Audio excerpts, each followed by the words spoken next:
mentioned that Iran had some influence on Sadr. What do you think their play is in terms of the movement and what they're trying to do? Are they trying to control the movement or through Sadr, or are they going to, like what you mentioned, the government, the Iraqi government maybe wants to break the movement apart or whatever? Do you think the Iranians are having a hand in that play? In Iraq, Iranian policy has been to back all sides. So they've been providing assistance to Iraqi Shia political parties, and they've been funding militias aside from the Khazali Special Groups Network. I think that in the beginning they thought that they would try to use the Sadrist movement and use the Jaish al-Mahdi to pursue their interests. I think that backfired.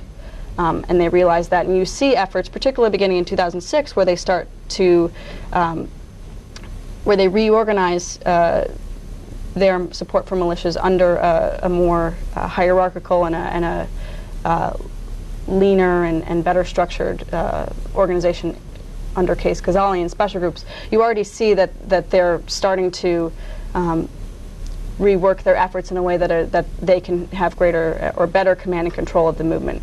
The size of the Jaish al-Mahdi, particularly in 2006, and the fact that many of these smaller criminal organizations were locally funded through extortion, through kidnapping, intimidation, and other criminal rackets. I think that created a movement that was not only hard for Muqtada to control, but the Iranians weren't able to maintain the checks that they would need to pursue their policy, and it did backfire. And you see that with the kind of PR damage that JM's criminal activities did. What they might choose to do going forward, I think they will still pursue a political, still try to influence the government politically, and they definitely did that during the SOFA negotiations. Although they were ultimately unsuccessful in preventing an agreement. I think that they will also maintain some militia capacity in Iraq. So if they can't pursue their interests through political pressure, that they could maintain pressure outside of the Iraqi government. I doubt that you'll see the Iranians try to implement a militia. Implement their militia strategy on the scale of JAM in 2004, 5, and 6. Hi, my name is Monica. I'm a student at George Washington University. And this past semester I took a class on Middle East history. One of our themes was nationalist movement, and from what I understand about the Sadrist movement, correct me if I'm wrong, its policies can be described as nationalist. So I was wondering if you could talk about why local support in Shia communities would evaporate for a nationalist movement.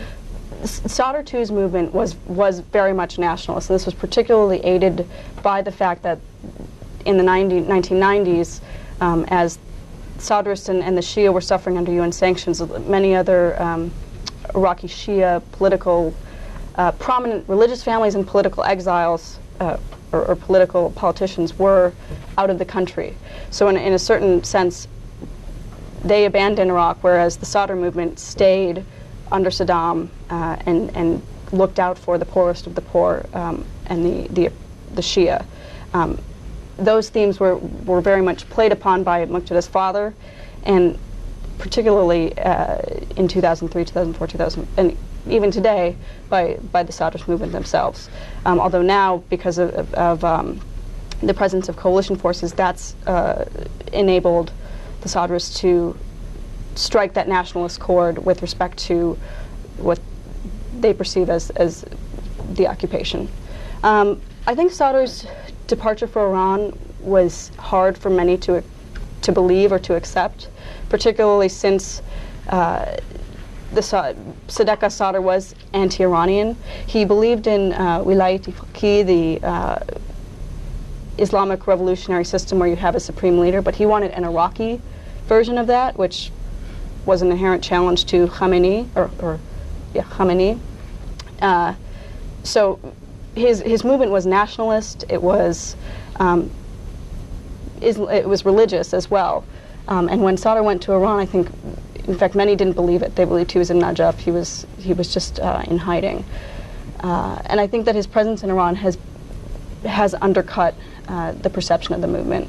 Also, the fact that members of the movement were kidnapping, were intimidating, and were extorting the very groups that they were supposed to be protecting, and that further damaged the movement. There is certainly still a nationalist element, and I think that as long as they can play on the themes of the occupation, you can draw up that movement. And also the fear of the Iranians. There certainly is still this concern and fear of Iranian influence, so they can call upon that as well.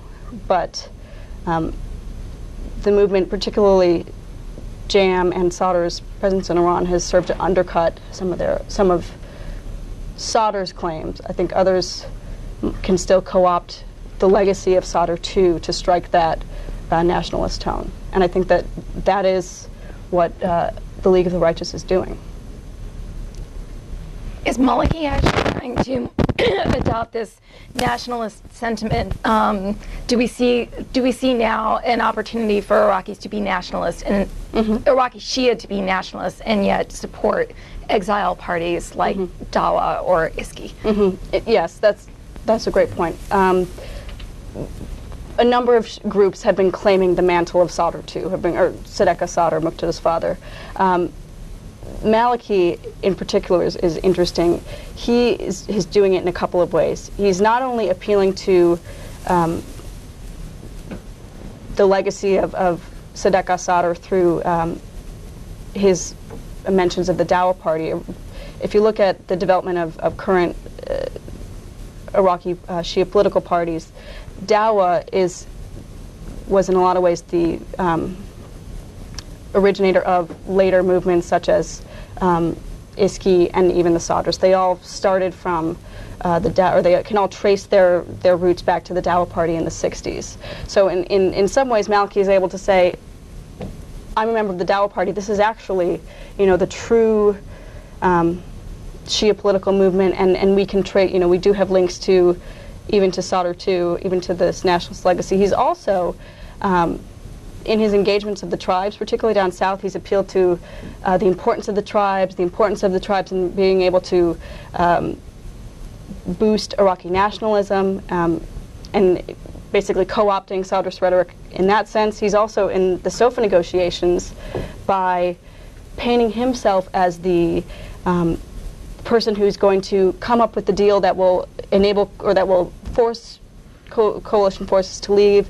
He is the one who's protecting Iraqi sovereignty and ensuring and protecting and promoting Iraqi nationalism. So he's been very sly in co-opting a lot of the traditional Sadrist arguments about nationalism, about sovereignty, and the importance of the tribes. One of the main themes of the Sadr II movement in the 90s was the role of the tribes in society and in religion. This was something that had been, that the traditional clergy in Najaf did not address. So Maliki's appeal to not only the traditional Sadrist constituency and the tribes, but also to these themes that are universally understood: nationalism, sovereignty. He's able to co-opt a lot of the Sadrist rhetoric.